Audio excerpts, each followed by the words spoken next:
Ahoj lidi, vtáhnu procentového videa u 11%. Lidi, to je já Sebík. Koukejte, mám na Robuxy. Je to 250.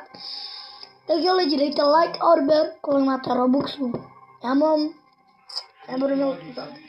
Takže lidi, pokud chcete, aby jsem byl ten nejlepší youtuber, aby jsem měl lidi, jestli chcete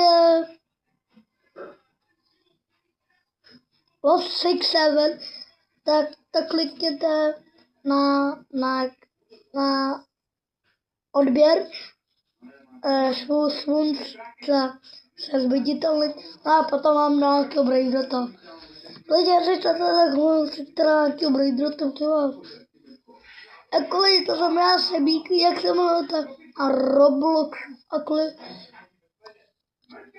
lidi, a co máte lidi zabrývat, kdybyste chtěli jako vidět, proč jestli jako máte něco, aby se mal 10 000 odběratelů, tak mi to dá like, odběr. A jako se mi to líbí, ale musím vám něco ukázat. Túto pesničku dal venovať syn Sebastian pre svojho zesnulého otca Deňovička.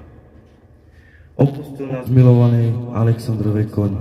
Bol to veľký, skvělý manžel, otec, deda, streda, ale i kamarád. Měl pochopení pro každého, dokázal se postarat o rodinu, i když práci neměl, tak dělal nějak peníze, aby se postaral o rodinu. Proto mu přejeme do nebička, ať mu svítí věčný světlo na věky, ať mu dá Bůh lehkou zem. Milujeme tě, tatínku. Takže kajaki ľudí, čau. Tu Mareta Deskeb, Andro Nebocis.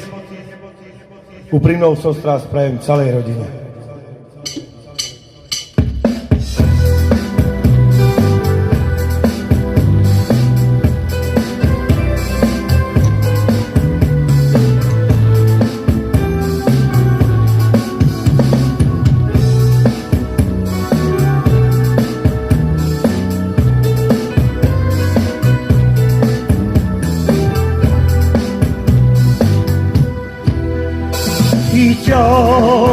Romeo, pro ti te inspiras de lo que